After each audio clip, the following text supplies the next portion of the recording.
Kathleen Sgamma, President of Western Energy Alliance. Thank you very much for joining us here today. We want to talk a little bit about some of the things that's going on in the presidential election. Recently saw, you've been in the news, you had a press release out that we got here at the Crude Lice. You've got some comments, some thoughts on the debates that have been happening as recent as the one last week. So, Kathleen, thank you for joining us today. My pleasure. Yeah, it's been very interesting to be in an industry that suddenly presidential candidates are calling criminal and that we should be put in jail. I mean, after all, we provide the energy that puts food on the table, gets people to school and work, keeps the lights on, and suddenly we're the bad guys? One thing on the Crude Life here we've been talking about, probably the last month. I mean, we've been kind of talking about the last 5 years, but been framing it this way where it seems to me about 5 years ago in Colorado, I noticed, people were looking over their shoulders when they were mentioning they worked in the oil and gas industry. The Colorado Blueprint, the SB 181, now there's another circulation going around, that sort of thing. Where I'm going with this is that it seems over the past 5 years, and especially in this presidential candidate, they've shifted the conversation to not an energy debate, but a public health debate now. I guess so. They're trying to make oil and natural gas seem as if it's harmful, because if you can claim that something is harmful, then that gives the state or the administrative power, the governor, whomever wants to, gives them some authority to shut it down or to overregulate it. Mm-hmm. The reality is oil and natural gas has been, we've been producing that in the country for over 100 years, way more than 100 years actually. Production is often close to populated areas because it's done in a way that protects public health and reduces environmental impacts. And we keep every day we're innovating and we keep reducing environmental impacts, and we have to operate in ways that protect public health.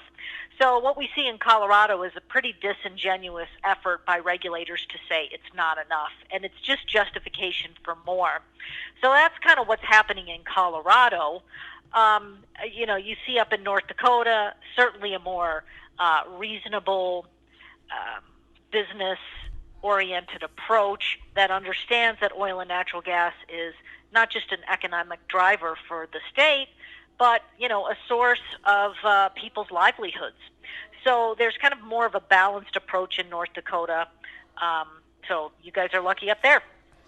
Yeah, they definitely, the private mineral rights, obviously, and the clean air, and we've got a very favorable legislative body as well that sees the benefits of just, some good science and clean business, if you will.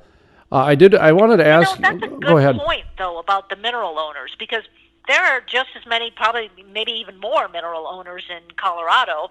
Well, I shouldn't say, it's comparable. You have mineral owners all across the country that own their oil and natural gas rights. And in fact, the industry returns about $21 billion annually to royalty owners. And many of them, like in North Dakota, are individual landowners or just regular citizens, and they derive the benefit of that oil and natural gas production. So we have the same thing in Colorado. So you have a situation where state regulators may put off limits people's royalties, may put off limits their access to their minerals. And I think, perhaps in the future that might be a source of litigation against the state because you're taking away somebody's property right. You mentioned, we've been using responsible energy for 150 years or 100 years. In fact, I'll even go back 150 years, and I'm paraphrasing what you were saying before, but, we've been decarbonizing since Abraham Lincoln was in office. I say it all the time, the stove top pipe or whatever is, back then they were using wood and hay, and we've gone through coal and we've gone through oil, and now we've pretty much gotten to natural gas. So we've gone really down to one hydrocarbon. So there's really the decarbonization of energy has been going on for 150 years, and I joke on the program all the time, long before the Sierra Club came along and started telling us what to do, because that's the reality, is that we have been decarbonizing, but boy, it certainly seems since we got to this year's presidential election, especially, this energy perception, this energy debate has taken on a whole new life. And as we get closer to the election, I'm just wondering, what should energy people, energy industries, what should we look out for? Because I believe it's only going to get more heated and more, I guess, rampant, if you will, as we get closer to the summer. Yes, it is a bit disheartening that major presidential candidates seem to think going after our industry is politically expedient. Now, in some ways they look at us and they kind of, there's this narrative that it's just a bunch of fat cats and they're just getting rich off of, the American public. But the reality is that we're providing the American public with a source of energy that provides everything they use every day.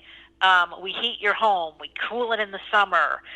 We provide the electricity. Your smartphone and your computer are not possible with oil and natural gas, not just to power them, but the components are made from oil and natural gas. Food, doesn't get grown and delivered without oil and natural gas. So everything that sustains everyday life derives from having abundant, affordable energy and oil and natural gas to make those products. So they're actually going after the energy that people use in their daily lives.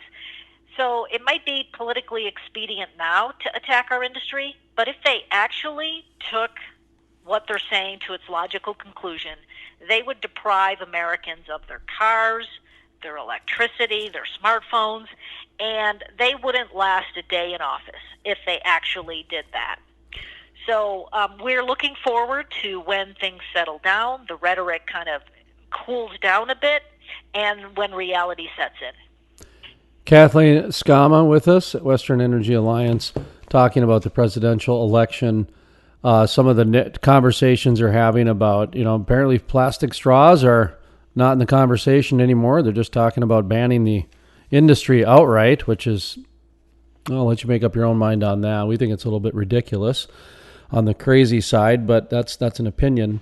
I wanted to ask you about what their response is, and I don't know if anybody's ever asked the presidential candidates this or that level of professional or politicians, if you will. The poverty side of this, it's no secret that the energy industry has done remarkable things in bringing heat into people's homes and creating it so that we can have a better quality of life. And there's been a number of studies that have shown that the more renewable this society goes at the rampant pace they're going, the more it's really going to affect the low and poor people, the low income people and the poor people. Has that been brought up in these presidential elections at all, or do you guys look at that at all? Well, we certainly do, but the level of debate in the presidential contest so far doesn't seem to get to that practical level of detail. We're in the rhetoric stage. We're in the superficial stage. I think but the rhetoric does indicate how a potential president would govern. So when you see that type of rhetoric that, that it would not only kill jobs in North Dakota directly related or indirectly related to the industry, but would increase prices and put low-income people at such a disadvantage. There was a study that came out that said that low natural gas prices are literally saving 11,000 lives a year because of lower heating costs. So fewer people are dying every year from the cold because of low natural gas prices.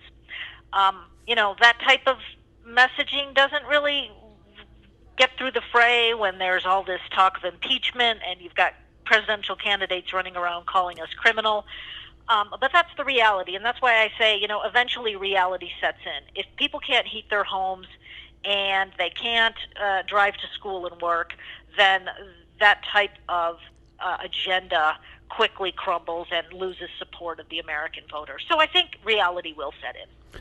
By the way, Kathleen, I should mention we're now, we have a podcast now. So not only do we have the radio platform up in the Bakken in the 5-state region up there, but we've got a podcast now that we put out every day. And by every day, we mean Monday through Thursday, because that's what it means in podcast world, with a week in review on Friday. And then it's a half-hour podcast every day, which means it could be 45 minutes. I love this podcast language. You can just say whatever you want. So, you've been mentioning North Dakota, but I imagine a lot of this is applicable in other areas. Texas has a lot of mineral rights. We mentioned mineral rights earlier, and that sort of thing as well, because the industry is so tied together, and it just seems like it's becoming more tied together every single day. And a lot of it has to do with just the change in the atmosphere out there. You're based in Colorado. How is that atmosphere there? You mentioned that, the kind of the statewide of it, but I've been reading that even the New Mexico governor now is even making some statements that the oil and gas industry's kind of caught their attention a little bit. Do you follow much of the local statewide politics, or do you just pretty much tackle the national political landscape? New Mexico is really interesting. I'm glad you brought it up, because oil and natural gas provides about a third of the state's budget. Because of increased growth in the Permian Basin in New Mexico, I mean, everybody kind of thinks of the Permian in Texas, but it straddles New Mexico-Texas border. We've delivered about 1.3 billion in additional funding, and a lot of that is going to education. So while Governor Grisham is getting sniping from the left, complaining that she supports fracking and that she's not trying to shut down the oil and natural gas industry, she is trying to get free college tuition for New Mexico students, and she wouldn't be able to do that without the extra 1.3 billion that the oil and natural gas industry has delivered over the last year. So she's an interesting case in, she is getting that pressure from the left, but the practicality of governing and the huge benefit to students, low-income students suddenly being able to afford college, the benefit speaks for itself. So I think she's certainly much more reasonable than what we see in the governor of Colorado, who doesn't quite see the benefits. He's more of a crusader against oil and natural gas. And kind of a true believer. So there is a much more difficult environment in Colorado as a result. I definitely know what you're talking about there. He's they won't even give me the time of day, barely, and they keep they turn down interviews all the time, and requests, because I put out requests to their office. It's a governor of a state that's impacted in different things, and we've had a number of governors on the program before. Obviously North Dakota's a regular guest, but Wyoming's and Senator Perry was on. Rick Perry's been on here. We've had a number of different but they don't seem to want to. It's just different. It's a different vibe. You know what I mean? And so when you said that, it totally made sense to me. When you said crusade, because it is. It's like he won't even listen to the other side at all. It's all done. It's answered. Done. So it's peculiar. So what's happening at your guys' office? How are you guys making things work these days? Give yourself a plug and what people should look out for in the newsletter and the whole deal. They can find more information out about Western Energy Alliance at westernenergyalliance.org, or follow us on Twitter at Western Energy One. But we're really working on solidifying some of these good policies that we've seen from the Trump administration, making sure they survive, whether the Trump administration ends in a year or 5 years. We want to ensure that policies are put in place in regulation, and that they can't be overturned easily by a subsequent president who might be someone like Elizabeth Warren, who's very hostile to our industry. So that's what we're kind of laser focused on these days, is getting some of these rules finalized so that those policies can become somewhat permanent. Are you guys expecting a pretty busy year? I mean, I mentioned it earlier that I think it's going to be a heated year. And, obviously you guys are trying to keep the waters calm, but at the same time, reality is reality. And are you guys expecting somewhat of a more challenging year or a busier year, or just, you've had presidential elections in the past. Is this one different? Yeah. Not more challenging. It's just, we've got a lot of work to do because the administration's pointed in the right direction, and they just need help wrapping up some of these things, just in case, the election doesn't go their way. So we have to kind of worst case plan. And so we're assuming that we need to get most things done by the summer, because by the summer, the campaign just takes over and nothing much gets done in Washington because of the political atmosphere. So we've got some major rules that need to be finalized. We've got to get these policies in place, and it's all pointed in a good direction. A good and a positive direction.